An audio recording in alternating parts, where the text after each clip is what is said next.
तो यहाँ है हमारे पास ट्रिग्नोमेट्रिक आइडेंटिटी का प्रॉपर्टी नंबर 4, या आप बोलो आइडेंटिटी नंबर 4। तो यहाँ पे कह रहे हैं कि tan थीटा होता है sin theta upon cos theta के इक्वल, और cot थीटा इक्वल होता है cos theta by sin theta के इक्वल, राइट। तो सबसे पहले ये आया कैसे हम देखेंगे। तो हम सबसे पहले लेंगे tan theta is equal to sine theta को। ये दो अलग अलग प्रॉपर्टी है, ये tan थीटा का वैल्यू है, ये cot थीटा का वैल्यू है, तो दोनों को हम अलग अलग इसे सॉल्व करेंगे। देखो ध्यान से, तो यहाँ जो इसका LHS है वो है tan थीटा, राइट। तो tan थीटा को हम लोग क्या लिख सकते हैं, P बाई B लिख सकते हैं। अब आते हैं RHS में, तो इसके RHS में है sine theta by cos theta. So sine theta को आप क्या लिख सकते हो, P बाई H लिख सकते हो, P बाई H लिख सकते हो, और कॉस थीटा को B बाई H लिख सकते हो। जब आप इसे सॉल्व करोगे तो आपको P बाई B मिलेगा, ठीक है।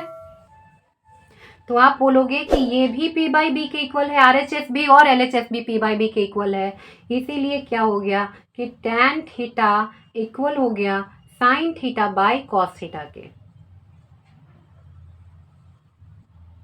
और यहाँ पे बातें हैं LHS इसका लेते हैं कॉट वाले का, तो कॉट का LHS कॉट थीटा, राइट। तो कॉट थीटा को हम लोग क्या लिख सकते हैं, B बाई P लिख सकते हैं। देखो इसका RHS क्या है, cos by cos theta by sine theta है, राइट। तो कॉस थीटा को क्या लिख सकते, B बाई H, और यहाँ पे साइन थीटा, इसे क्या लिखेंगे, P बाई H। तो जब आप इसे सॉल्व करिएगा तो फाइनली आपको मिलेगा कि B बाई P के इक्वल हो गया। तो आप देखो इसका LHS भी B बाई P के इक्वल है, RHS भी इक्वल है B बाई P के। सो आप फाइनली लिख सकते हो hence LHS is equal to RHS, so cot theta is equal to cos theta by sine theta. तो ये भी आपका प्रूफ हो गया। तो आप चाहो तो एंगल से भी प्रूफ कर सकते हो। अब आते हैं हमारा आइडेंटिटी नंबर 5। तो देखो cosec theta equal to 1 by sine theta, identity number 5 है। तो आप ऐसे ही समझो ना, कॉसेक थीटा होता क्या है, ये H बाई P होता है, और साइन थीटा क्या होता है, P बाई H होता है। तो इसका हम लोग इन्वर्स करके लिख देंगे तो कॉसेक के इक्वल हो जाएगा ना। अब मैं आपको इसको प्रूफ करके दिखाता हूँ। LHS पे आ जाते हैं। LHS हमारे पास है कॉसेक थीटा, कॉसेक थीटा को हम लोग क्या लिख सकते हैं, H अपॉन P। अब आ जाइए RHS के पास, RHS, सो RHS है 1 by sine theta, so 1 by sine theta, sign theta को हम लोग क्या लिख सकते हैं, P बाई H लिखेंगे। तो जब आप इसे सॉल्व कीजिएगा तो H बाई P मिलेगा। तो अब देखो इसका LHS भी H बाई P है, RHS भी H बाई P है, तो इसीलिए ये दोनों ही इक्वल हो गए, दोनों का इक्वल वैल्यू है। तो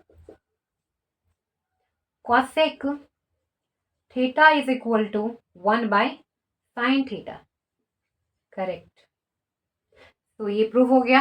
अब आते हैं हमारे पास है आइडेंटिटी नंबर 6। तो आइडेंटिटी नंबर 6 क्या कह रहा है, तो हमारे पास है ये आइडेंटिटी नंबर 6, जिसमें हमसे कह रहा है कि सेक थीटा इक्वल होता है 1 बाई कॉस थीटा के।